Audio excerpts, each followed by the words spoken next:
Good afternoon. Today it seems we got a little audience. There's Ferdinand the bull. There's the mama cow. There is another mama cow, and there is the baby. First thing I'm gonna do is just get these girls here a little bit of some pellets, get them going. It looks like they're almost out of feed, so what I'm gonna do is I'll probably give them another half a bale. Um, she's like I say, she's nursing that baby, and I just want to make sure she gets everything she needs. Um, Ferdinand has kind of been hanging around over here a little bit here recently. This mama cow must be cycling, so we got to kind of keep an eye on this because there's really not a huge area of separation between the two. I'm not sure if you can see Ferdinand. He's wanting to just get a whiff of this female here. Anyway, I'm gonna get these guys some grain, and then I'm gonna continue on getting water and so on. It's a nicer day, gotta say. It's a nicer day. It's, I don't know, 2 degrees. But I guess maybe it's a little later in the afternoon. Maybe that's the difference. But anyway, we're going to get to work. All right, this morning, I just wanted to show you I'm a little late getting here today, a little late arriving. I had to go to town first. I had an appointment first thing. I had to drop off a vehicle to get a tune up and all that stuff. And then had another couple of things to take care of in town. So it's about 2 o'clock in the afternoon, and you can see the cows have just drank this down to doggone nothing. Additionally, every day, even though I drain the hose and everything, when I start off, it pulls enough slush that is about as much as I get to start with. And then gradually this stream will increase and I'll get a full stream, but it's going to take a little while. It's just kind of the routine is coming out. And I know I've been trying not to show you breaking ice every day in the same thing, but I was just showing you that, you know what, the cows are using this tank, obviously, and it's still a struggle every day getting water to them. Additionally, get that back in there, trying to get that hose in there far enough because this water is clearly warm enough that it's not freezing, so it will help thaw that hose out and what may be in there. Additionally, you can see that the calves' water is still freezing over every day. Got a whole bunch of little faces right here. They all think that, boy, it's treat time. I'm close, and they all think that, boy, I need to be giving them something. There's 18-4, one of our up-and-coming bulls. He's not even a year yet. There's a couple of the other kids here, a couple steers and a heifer here. Anyway, we got a new bale of hay in there. The calves are all happy about that. They got plenty of food. It truly is beautiful, and I'm trying to stay positive, but honestly, I'm really tired of breaking ice and doing this. It's supposed to start warming up sometime maybe this weekend, which is perfect just in time for me to go to the rig. So I'll be gone when it warms up. It's part of the way it works. Anyway, it's a beautiful morning. I'm actually going to get the ice out of here, try to get these tanks filled up, and then take care of some other things. It typically takes me about 2 hours a day over here because of the water situation. Um, it's not that much to fill. It's just that slow getting it done because it's literally that hose is 75 yards just laying here in the ice and snow, and not 75 yards, sorry, 75 feet, maybe 25 yards. Um, anyway, that's kind of the deal. So we'll get this set up, and I'll get that ice out of there. We'll get this stuff taken care of, and then we can all get on with our days. All right. Thank you very much for watching. If you got anything out of this video, I sure do appreciate like, subscribe, and leave me a comment. I look forward to those comments. All right. Thank you very much. All right, kids, get back.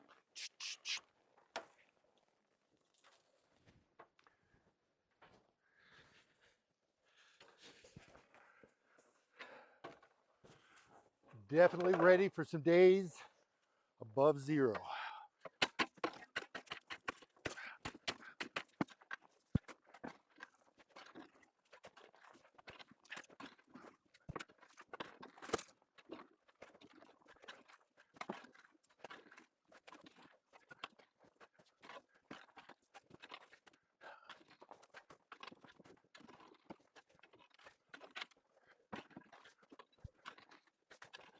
Hi, kid. How you doing, huh?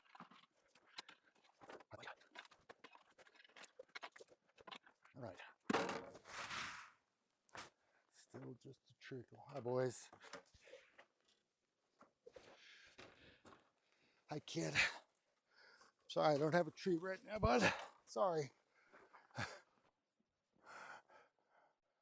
He thinks that maybe the end of that pitchfork is quite the treat right there. He's going to see if that is a treat.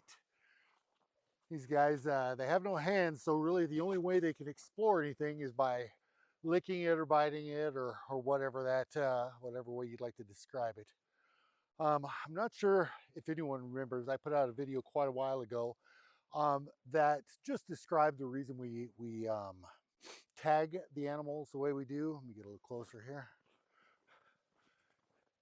So if you look at these two guys, they both have a tag in what is their right ear and right ear. So those would both be males. Only by the number, let me get this. He's thinking that's food right there. So, goodness, you idiot. So we put a tag in the right ear of the bull calves when they're born. We usually try to do it within a couple of days of them being born. The reason being is because it's a heck of a lot easier when mama is near them and they're only a couple of days old. It's a heck of a lot easier to put the band in there than to wait a few months, get them in the corral, and then try to figure out which one belongs to which cow. So the tag itself, the number belongs to the mother. The mother from this one, for example, the mother is 17.3 and she is purple 17.3. The following year was teal, the following year is yellow. So that's the one he came out of. This one is 16.1. That's what this mama or cow, dam, whatever you want to call them, the cow's number on this one was 16.1. Now, these two are steers. These are ones we banded the last time in the video that we have where we're banding and vaxing and that kind of thing. And people may have mistaken what I wrote because I just put banding and I did not put branding. We've not been branding because we're not selling them in that manner, and we really don't have any fear of anyone stealing the calves where we live. But if we were in an area to where we were a long way from the next house or whatever and along a highway, that we would definitely be a little more concerned about it. Anyway, so the ones with the tag in the right ear are males. Now I know that this one and this one, we have banded both of those, so they are both now steers. Steers just mean that they've been banded and they have no more, their testicles have been dropped. They've dropped their testicles. So they are now steers. This helps keep their temperament a little more mild as they age. They won't be fighting over the cows and the heifers and that kind of thing. So it keeps them a little more docile, a little more even tempered when you're out in the pasture and that kind of thing. Additionally, we know which ones are bulls, and so that helps us keep. It helps us know which bull was used to breed what.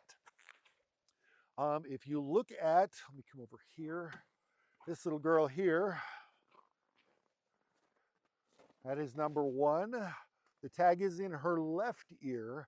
And part of the reason we tag in the left ear for the heifers is because here in Wyoming, we have to get them bangs vaccinated. And when we get them bangs vaccinated, hi guys, I don't have any treats, I'm sorry. Yeah, I know, that's just my glove. Yeah, they're pretty sure they need a treat right now. Hey guys. Hi guys. Hi. So you can see number one back there. From the tag, we know that the cow she came out of was cow number one. Because of the tag color, we know which year she was born, 24. And we know she came out of cow number one. But what I was getting at was when they do the bangs vaccination, they put a tag and a brand in the right ear for those heifers. So we have to tag in the left ear so that they can get tattooed and another tag in that right ear for the heifers. That way they're recorded. The vet must give this vaccination. It's not something we can give. So the vet has to come out. The vet has to record each tag number of each one, the date it was given, and then they give the tattoo, and they also tag them with the other tag indicating that they have been bangs vaccinated. So that's the reason for the way we tag everything, and the reason the steers and bull calves have their tag in the right ear and the heifers have theirs in the left ear. We do them in opposite ears just because, as far as in the pasture or even here in the corral, we can tell which one. We can tell immediately this guy with the tag in the right ear. We know that this guy is a steer or a bull calf. Same thing with the other guy with his nose out here. These guys just are quite sure they need treats. While I'm waiting, I'll give this guy here a couple of treats because they really are pretty sure they need some treats. So I was kind of pointing out the other day that some of these guys really work um, animals that are really kind of what I would call rank or rangy, typically is more what we'll call them. And you don't want it, huh? You're just not sure how it works yet. There you go, babe. You got to be quick because the other guys will steal them. So I had mentioned rancher purists and that kind of thing. And like I said, I'm not a rancher. I don't aspire to be a rancher. Um, but I think highly of ranchers. I really, what they do and the way they do it is just absolutely amazing. But they have a different business model than I do. We don't get up and ride fence every day, and we don't walk through the herd and that kind of thing the way those guys do. Um, and we don't have 600 that we have to try to maintain or whatever either. We have a couple here that are they want treats, and I would rather deal with them this way than to have them chased all over creation with a four-wheeler or on a horse and that kind of thing. All I've ever seen with that is livestock getting really worked up. The animal gets really worked up, and the next thing you know, people it becomes dangerous. I so I was up. There's an old ranch here that's a homestead from 1869. The family's lived on the ranch since that time, and obviously the guy's mid 70s, maybe even 80s at that time. And so he does things very much the way they did things in 1920, 1940, 1960, all the way through. Everything's done on horseback. You know, you rope, you drag the calves, bring them to the fire, that kind of thing. The problem is you don't have enough people like himself that actually rope frequently enough and that kind of thing. So you get people who aren't great ropers, and then they always want to bring a new horse because the horse is never roped and never been working cattle, so they want this horse to get the experience. Well, what happens is you spend a lot of time on the ground trying to hold a calf so that it can be branded, and the whole time you're just shying away and cringing because here comes a horse that somebody has roped a calf or done something, and this horse is freaking out because it's got a rope on its hind end, or the rope's got under its belly or something. So now you got a full-on rodeo with this horse coming right at you, and it just took forever. It took forever. We had four people four people on horseback in a little pipe corral they'd set up half the size of this corral.